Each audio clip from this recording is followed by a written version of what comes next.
आज हम एक ऐसे लाइफस्टाइल के बारे में बात करने वाले हैं जो आजकल हर जगह वायरल हो चुका है। Cafes, Instagram reels, fitness vlogs, यहाँ तक के पॉलिटिकल डिबेट्स में भी। वो है वेगनिज्म। लेकिन सवाल ये है कि क्या ये सिर्फ एक अर्बन ट्रेंड है या एक रियल सोशल ट्रांसफॉर्मेशन?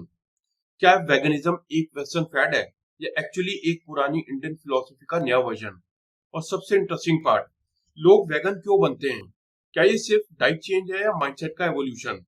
मैं हूं सचिन गुलाटी और आज हम मिलकर एक्सप्लोर करेंगे वेगनिज्म इन डिटेल। सबसे पहले बेसिक क्लैरिटी ले लेते हैं। बहुत से लोग सोचते हैं कि वेगनिज्म का मतलब होता है वेजिटेरियन होना, लेकिन दोनों में बहुत डिफरेंस है।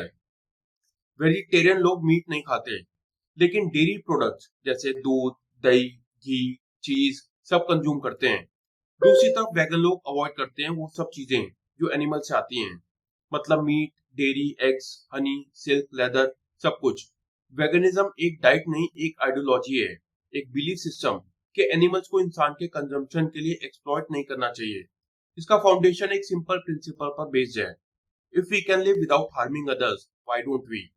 चलो थोड़ा टाइम ट्रेवल करते हैं। आज लोग सोच लेते हैं कि वेगनिज्म एक वेस्टर्न हेल्थ ट्रेंड है, मगर सच ये दोस्तों कि इसका डीप कनेक्शन इंडिया के कल्चर से ही है। इंडिया में वेगन वर्ड तो नया है, लेकिन अहिंसा और कंपैशन टुवर्ड्स एनिमल्स हमेशा से हमारी लाइफ का हिस्सा रहा है। जैनिज्म, 6th सेंचुरी बीसी से लोग सिर्फ वेजिटेरियन नहीं बल्कि एक्सट्रीम केयर लेते थे कि किसी लिविंग बींग को हार्म ना हो। वो रूट वेजिटेबल्स तक अवॉइड करते थे ताकि सॉइल ऑर्गेनिजम्स ना मरे। ये था early form of ethical veganism. Buddhism भी करुणा और माइंडफुल ईटिंग सिखाता था। हिंदुइज्म में भी अहिंसा परमो धर्मा, यानी non violence is the greatest virtue, एक कोर वैल्यू थी। यही वजह है कि इंडिया हिस्टोरिकली दुनिया के सबसे बड़े वेजिटेरियन पॉपुलेशंस में से एक है। लेकिन ये भी इंटरेस्टिंग है, एंशिएंट इंडिया में लोग डेयरी कंज्यूम करते थे और उसे सेक्रेड माना जाता था, तो टेक्निकली वो वेगन नहीं थे, पर एथिकल कंजम्पशन का कंसेप्ट हमेशा से था। अब चलते हैं 20th सेंचुरी के इंग्लैंड में, जहां से वेगनिज्म टर्म ऑफिशियली पॉपुलर हुआ। 1944 में एक जेंटलमैन डोनाल्ड वॉटसन ने वेगन सोसाइटी स्टार्ट किया। उन्होंने वेगन वर्ड बनाया, जो वेजिटेरियन के फर्स्ट और लास्ट लेटर से बना था, वेगन। वॉटसन का मेन मैसेज था, we can live happy and healthy without exploiting animals. उस टाइम पे दुनिया में लोग सोच रहे थे मीट खाना नॉर्मल है, डेयरी नेचुरल है, लेदर फैशनेबल है, और एकदम से कुछ लोग कह रहे थे नो, इट्स अननेसेसरी क्रुएलिटी। ये था एक रेडिकल आइडिया। वर्ल्ड वॉर 2 के बाद जब इंडस्ट्रियल फार्मिंग और फैक्ट्री स्लॉटर हाउसेस बढ़े, तो people started seeing the cruelty behind the convenience. यहाँ से एक एथिकल वेगनिज्म का बर्थ हुआ, एक movement against animal suffering. Fast forward to 2000, globalisation ने वर्ल्ड को एक फूड रेवोल्यूशन दे दिया। डॉक्यूमेंट्रीज जैसे कॉन्स्पिरेसी, फोक्स ओवर नाइफ्स और द गेम चेंजर्स ने लोगों को झटका दिया कि उनके फूड चॉइसेस डायरेक्टली इंपैक्ट करते हैं क्लाइमेट चेंज को, हेल्थ और एनिमल वेलफेयर को। सोशल मीडिया ने आग में घी डालने का काम किया। इंस्टाग्राम पर hashtag vegan life, cruelty free और प्लांट बेस्ड जैसे हैशटैग्स ने मूवमेंट को मेनस्ट्रीम बना दिया। और इंटरेस्टिंगली, ये मूवमेंट अब सिर्फ व्हाइट वेस्टर्न यूथ तक सीमित नहीं रहा। एशियन और अफ्रीकन कंट्रीज में भी एक साइलेंट रेवोल्यूशन शुरू हुआ। इंडिया में ये मूवमेंट थोड़ा लेट आया, लेकिन जब आया धमाका कर गया। पहले लोग कहते थे अरे हम तो ऑलरेडी वेजिटेरियन हैं, लेकिन वेगन का क्या नया फैशन है। लेकिन जब लोगों ने देखा कि डेयरी इंडस्ट्री में भी क्रुएल्टी होती है, काफ्स को अलग करना, हार्मोन इंजेक्शंस, मेल काफ्स का स्लॉटर, तो माइंडसेट शिफ्ट होने लगा। 2020 के बाद से इंडिया में वेगनिज्म ने मोमेंटम पकड़ा। प्लांट बेस्ड कैफेज खुले, जैसे मुंबई, दिल्ली, बेंगलुरु में। वेगन मिल्क ब्रांड्स जैसे Epigamia almond milk, so good और रॉ प्रेसरी। इन्फ्लुएंसर्स जैसे कुशा कपिला, विराट कोहली, सोनम कपूर ने इसे प्रमोट किया। वीगन फेस्टिवल्स और फूड मार्केट्स पॉपुलर होने लगे। इंडिया की यूथ जनरेशन के लिए ये एक एथिकल प्लस एनवायरमेंटल आइडेंटिटी बन गया। अब सिर्फ डाइट नहीं, एक स्टेटमेंट है, I care about the planet and animals. लेकिन एक इंटरेस्टिंग कॉन्ट्रडिक्शन भी है। इंडिया में जहाँ सबसे ज्यादा वेजिटेरियंस हैं, वहीं डेयरी कंजम्पशन भी यहाँ पर सबसे ज्यादा है।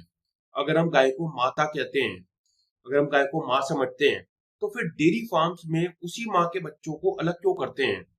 यहाँ से एक इंटरनल कॉन्फ्लिक्ट स्टार्ट होता है। एक तरफ हम रिलीजन और ट्रेडिशन की रिस्पेक्ट करते हैं, तो दूसरी तरफ एथिकल अवेकनिंग भी हो रही है। तो क्या वेगनिज्म इंडिया के लिए अपने रूट से दूर जाना है या उन रूट्स को नए एरा में रिवाइव करना? यही पॉइंट है जहां से हमारे नेक्स्ट पार्ट की स्टोरी की शुरुआत होती है। तो साइकोलॉजी ऑफ गोइंग वेगन। अब तक हमने देखा कि वेगनिज्म का ओरिजिन कहाँ से हुआ और इंडिया का उस जर्नी में क्या रोल है। अब हम देखेंगे कि लोग एक्चुअली वेगन बनते क्यों हैं। क्या ये कंपैशन का रिजल्ट है, गिल्ट का, या आइडेंटिटी का एक्सप्रेशन? और सबसे बड़ा सवाल, क्या ये ट्रेंड चलेगा या ट्रांसफॉर्मेशन बनेगा? अब तक हमने समझा कि वेगनिज्म एक लाइफस्टाइल से ज्यादा एक आइडियोलॉजी है जिसका डीप कनेक्शन इंडिया के कल्चर और हिस्ट्री से है। लेकिन अब सवाल ये उठता है कि लोग वेगन बनते क्यों हैं? क्या ये सिर्फ फैशन का नया फेज है या एक इमोशनल, साइकोलॉजिकल और मॉरल जर्नी है? आज हम एक्सप्लोर करेंगे वो साइकोलॉजिकल फैक्टर जो किसी इंसान को नॉनवेज और डेयरी से दूर करते हैं और उसको एक कंप्लीटली न्यू आइडेंटिटी में बदल देते हैं। और वेगन, ज्यादातर लोग अपनी लाइफ में एक अवेकनिंग मूवमेंट फेस करते हैं। किसी को एक डॉक्यूमेंट्री देख के झटका लगता है, किसी को एक स्लॉटर हाउस वीडियो, और किसी को सिर्फ एक कन्वर्सेशन चेंज कर देती है। एक रियल लाइफ एग्जांपल बताता हूँ। मुंबई की एक 22 साल की लड़की ने डॉक्यूमेंट्री डोमिनियन देखी। उसके बाद उसने बोला कि मैं ये सोच भी नहीं सकती थी कि मेरे चीज पिज्जा के पीछे इतना पेन हो सकता है। यानी पेन रियलाइजेशन मोमेंट ही एक साइकोलॉजिकल ट्रिगर होता है। उस पॉइंट के बाद लोग अपने फूड को टेस्ट नहीं, इमोशंस के थ्रू देखने लगते हैं। साइकोलॉजी में इसे कहते हैं कॉग्निटिव डिसोनेंस। इसका मतलब होता है जब हमारे बिलीफ्स और एक्शंस एक दूसरे के ऑपोजिट हो जाते हैं तो हमारे दिमाग के अंदर गिल्ट और कंफ्यूजन होता है। एग्जाम्पल के तौर पर, एक इंसान एनिमल से बहुत प्यार करता है, डॉग्स और कैट्स को अपने घर में रखता है, लेकिन फिर चिकन और मटन खाता है। वो अपने आप से पूछता है, मैं कुछ एनिमल्स को तो प्यार करता हूँ और कुछ को खाता हूँ, क्यों? यही इमोशनल कॉन्ट्रडिक्शन ही इंसान तो क्या उसे अपने बिलीफ चेंज करने पे मजबूर करती है या अपने बिहेवियर चेंज करने पे। और जब वो हार्म रिडक्शन चूज करता है तब वेगनिज्म एक सॉल्यूशन बन जाता है। इसीलिए कई साइकोलॉजिस्ट कहते हैं veganism is not a diet choice, it's a moral realignment. हर वेगन जर्नी का कोर होता है एम्पैथी। इंसान एक इमोशनल क्रीचर है। जब वो किसी एनिमल को दर्द में देखता है तो ब्रेन का same pain response area activate होता है जो किसी ह्यूमन को तकलीफ में देखने पर होता है। स्टडीज कहती हैं कि एम्पैथेटिक पीपल, जिन्हें दूसरों के इमोशन ज्यादा फील होते हैं, वो ज्यादा लाइकली होते हैं वेगन बनने के लिए। एक वेगन्स का कोट पॉपुलर है, when you see the truth you can't unsee. और ये सच है। एक बार जब एम्पैथी सीड माइंड में घुस जाता है, ग्रो हो जाता है, तो टेस्ट और हैबिट उसके आगे छोटे लगने लगते हैं। लेकिन एम्पैथी के साथ एक और चीज भी होती है, गिल्ट। और गिल्ट का प्रेशर इंसान को एक्शन लेने पर मजबूर करता है। अब ये समझो, आज के जमाने में लोग सिर्फ फूड नहीं खा रहे हैं, वो अपनी आइडेंटिटी कंज्यूम कर रहे हैं। जब कोई वेगन बनता है वो कहता है मैं अलग हूँ, मैं कॉन्शियस हूँ। मतलब वेगनिज्म उनके लिए एक सेल्फ एक्सप्रेशन है, जैसे टैटूज, फैशन चॉइसेस या मिनिमलिज्म। सोशल मीडिया ने इसको और एम्पलीफाई कर दिया है। इंस्टाग्राम और यूट्यूब पर लोग अपनी वेगन जर्नी शेयर करते हैं, why I went vegan, what I eat in a day, और how veganism change my life. यहाँ से एक टाइप मेंटेलिटी डेवलप होती है जहाँ लोग अपने जैसे सोचने वालों की कम्युनिटी में बिलोंग फील करते हैं। और बिलोंगिंगनेस एक पावरफुल इमोशन है। ये एक इंडिविजुअल को मोटिवेटेड रखता है अपने बिलीफ पर टिके रहने के लिए। साइकोलॉजी के हिसाब से जब कोई इंसान एक आइडियोलॉजी को आइडेंटिटी बना लेता है तो उसको चेंज करना मुश्किल होता है।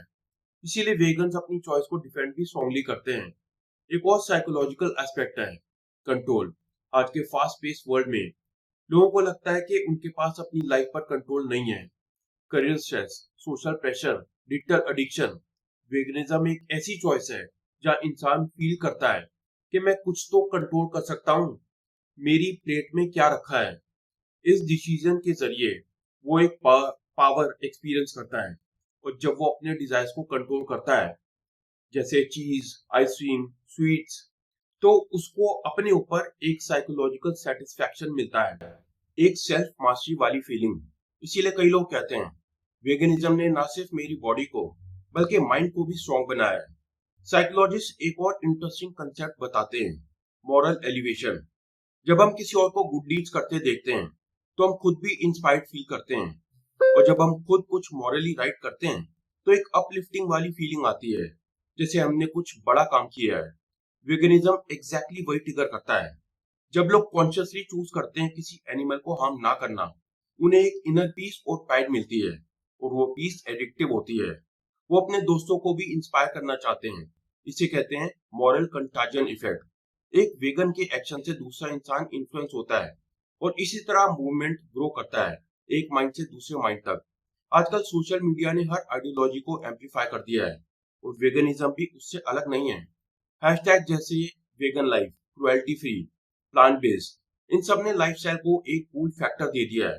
रील्स और शॉर्ट्स में लोग अपने plant based meals, ethical fashion और जीरो वेस्ट हैबिट्स दिखाते हैं। लेकिन एक फ्लिप साइड भी है।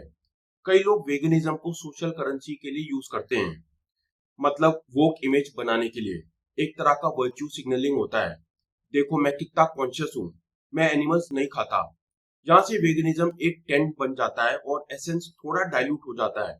इसीलिए हम कहते हैं कि वेगनिज्म एक ट्रेंड भी है और ट्रांसफॉर्मेशन भी। डिपेंड करता है किस एंगल से देखते हो। एक और साइकोलॉजिकल एंगल समझो। क्यों लोग वेगन्स को टीज करते हैं या उन्हें टू एक्सट्रीम कहते हैं? क्योंकि जब कोई अपनी एथिकल चॉइसेस दिखाता है तो दूसरों के अंदर गिल्ट ट्रिगर होता है। एग्जाम्पल के तौर पर, अगर आप वेगन हैं और आपका कोई दोस्त आपके सामने नॉनवेज खा रहा है, तो उसके दिमाग में एक साइलेंट थॉट आता है, शायद मैं गलत हूँ। उस गिल्ट को हैंडल करने के लिए वो उस सिचुएशन को मॉकरी में बदल देता है। ये एक डिफेंस मैकेनिज्म है, जिसे कहते हैं रैशनलाइजेशन। तो जब कोई वेगन को बोरिंग, एलिटिस्ट या फेक वोक बोलता है, तो एक्चुअली वो अपनी कॉग्निटिव डिसोनेंस को मास्क कर रहा होता है। एक और एंगल है, वेगनिज्म को कई लोग एक रेबेलियन के रूप में भी देखते हैं। सोसाइटी के नॉर्म्स के खिलाफ जाना, meat is necessary, milk is healthy या लेदर इज स्टाइलिश, ये सब एज ओल्ड बिलीफ को चैलेंज करना एक रेवोल्यूशनरी एक्ट है। आज के यूथ के लिए वेगनिज्म सिर्फ एथिक्स नहीं, एक रेबेलियन अगेंस्ट हिपोक्रेसी भी है। एक silent protest against capitalism, factory farming और क्लाइमेट डिस्ट्रक्शन। यही वजह है कि वेगनिज्म सिर्फ फूड नहीं, एक मूवमेंट बन गया है, एक mindset against exploitation in all forms. हर वेगन की जर्नी एक इमोशनल रोलर कोस्टर होती है।